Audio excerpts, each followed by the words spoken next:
We came to this place in the year 2005 on 19th of June. We are only 1 month less to 19 years. I just first of all want to tell you, if you are today, the point of the strategic plan, and we told you to do a meeting, after 5 years, and we call it a slogan.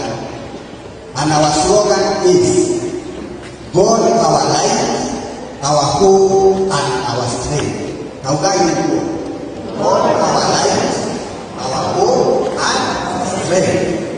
That has been our guiding principle. And then we had a mission. Our vision was,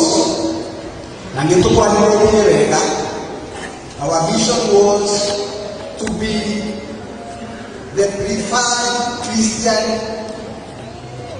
to be the Christian.